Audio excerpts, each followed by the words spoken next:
मंगलम भगवान विष्णु मंगलम गरुड़ध्वज मंगलम पुंडरीकाक्ष मंगलाय स्तनोहरि। नमस्कार प्रिय बंधुओं, आप सभी का हमारे YouTube चैनल में बहुत बहुत स्वागत है। आज की इस वीडियो में आप श्रवण करेंगे बृहस्पतिवार व्रत कथा।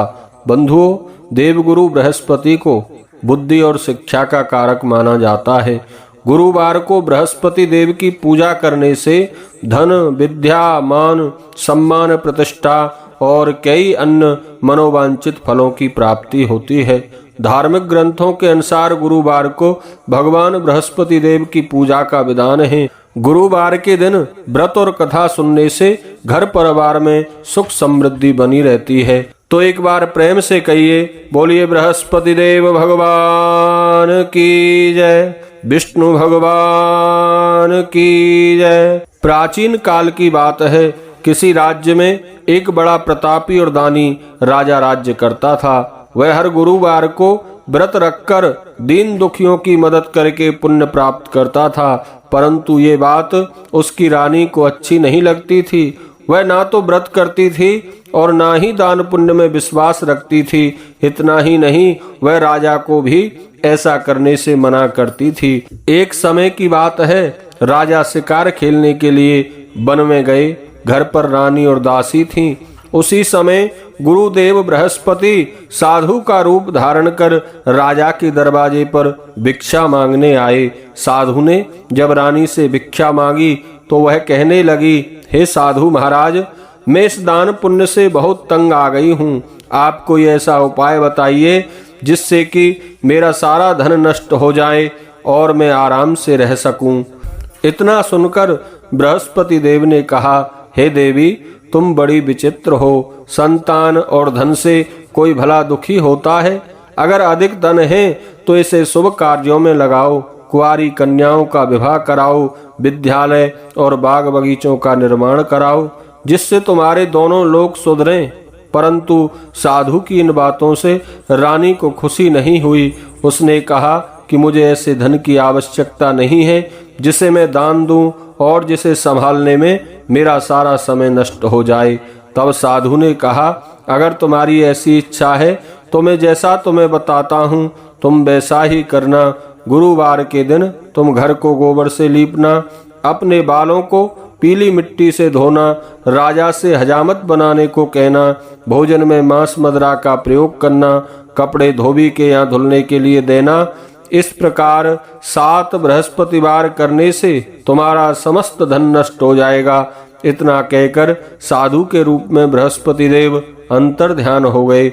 साधु के अनुसार कही बातों को पूरा करते हुए रानी को केवल 3 बृहस्पतिवार ही बीते थे कि उसकी समस्त धन संपत्ति नष्ट हो गई और अब भोजन के लिए राजा का परिवार तरसने लगा। तब एक दिन राजा ने रानी से बोला कि हे रानी, तुम यहीं रहो, मैं दूसरे देश जाता हूँ, क्योंकि यहाँ पर मैं कोई छोटा काम नहीं कर सकता। सब लोग मुझे जानते हैं। ऐसा कहकर राजा परदेश चला गया।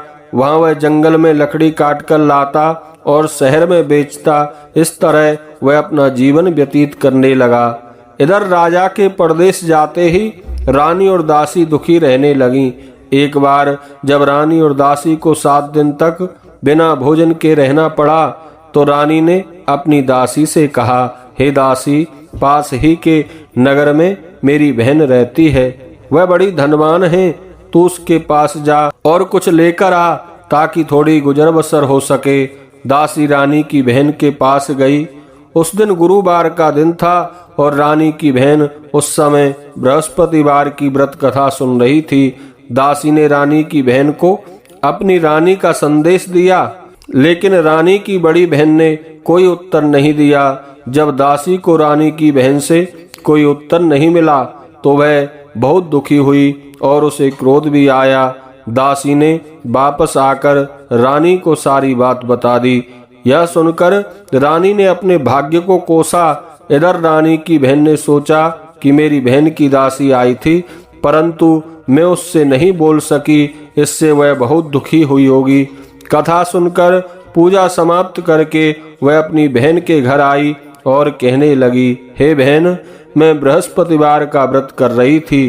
तुम्हारी दासी मेरे घर आई थी, परंतु जब तक कथा होती है तब तक ना तो उठते हैं और ना ही बोलते हैं, इसलिए मैं नहीं आई। बताओ दासी क्यों आई थी? रानी बोली, बहन तुमसे क्या छुपाऊं, हमारे घर में खाने तक को अनाज नहीं है। ऐसा कहते कहते रानी की आंखें भर आईं। उसने दासी समेत पिछले 7 दिनों से भूखा रहने की पूरी बात अपनी बहन को बता दी। रानी की बहन बोली, देखो बहन, भगवान बृहस्पति देव सबकी मनोकामना पूर्ण करते हैं। देखो शायद तुम्हारे घर में भी अनाज रखा हो। पहले तो रानी को विश्वास नहीं हुआ, पर बहन के आग्रह करने पर उसने अपनी दासी को अंदर भेजा तो उसे सचमुच अनाज से भरा एक घड़ा मिल गया। ये देखकर दासी को बड़ी हैरानी हुई। दासी रानी से कहने लगी, हे रानी, जब हमको भोजन नहीं मिलता तब हम व्रत ही तो करते हैं, इसलिए क्यों ना इनसे व्रत और कथा की विधि पूछ ली जाए ताकि हम भी व्रत कर सकें। तब रानी ने अपनी बहन से बृहस्पतिवार व्रत के बारे में पूछा। उसकी बहन ने बताया, बृहस्पतिवार के व्रत में चने की दाल और मुनक्का केले की जड़ में अर्पित करें तथा दीप जलाएं, व्रत कथा सुनें और पीला भोजन ही करें। इससे बृहस्पति देव और भगवान विष्णु प्रसन्न होते हैं। व्रत और पूजा की विधि बताकर रानी की बहन अपने घर को लौट आई। 7 दिन के बाद जब गुरुवार आया तो रानी और दासी ने व्रत रखा। वह घुड़शाला में जाकर चना और गुड़ लेकर आई, फिर उसे केले की जड़ तथा विष्णु भगवान की पूजा की। अब पीला भोजन कहाँ से लेकर आएं, यह चिंता उनके सामने आकर खड़ी हो गई। क्योंकि उन्होंने बृहस्पतिवार का व्रत रखा था, इसलिए बृहस्पति देव उनसे प्रसन्न थे। एक साधारण व्यक्ति का रूप धारण करके 2 थालों में पीला भोजन दासी को देकर गए। भोजन पाकर दासी प्रसन्न हुई, फिर रानी के साथ मिलकर भोजन ग्रहण किया। उसके बाद वह सभी गुरुवार को व्रत और पूजा करने लगी। बृहस्पति देव की कृपा से उनके पास फिर से धन संपत्ति आ गई, परंतु रानी फिर से पहले की तरह आलस्य करने लगी। तब दासी बोली, देखो रानी, तुम पहले भी इस प्रकार आलस्य करती थीं। तुम्हें धन रखने में कष्ट होता था, इस कारण सभी धन नष्ट हो गया, और अब जब बृहस्पति देव की कृपा से धन मिला है तो तुम्हें फिर से आलस्य होता है। रानी को समझाते हुए दासी कहती है, बड़ी मुसीबतों के बाद हमने धन पाया है, इसलिए हमें दान पुण्य करना चाहिए, भूखों को भोजन कराना चाहिए और धन को शुभ कार्यों में खर्च करना चाहिए। इससे तुम्हारे कुल का यश बढ़ेगा, स्वर्ग की प्राप्ति होगी, पितृ प्रसन्न होंगे। दासी की बात मानकर रानी अपना धन शुभ कार्यों में खर्च करने लगी। इससे पूरे नगर में उनका यश बढ़ने लगा। बृहस्पतिवार व्रत कथा श्रवण करने के बाद श्रद्धा से भगवान बृहस्पति देव की आरती उतारनी चाहिए। इसके बाद प्रसाद बांटकर स्वयं ग्रहण करना चाहिए। बोलिए बृहस्पति देव भगवान की जय, विष्णु भगवान की जय।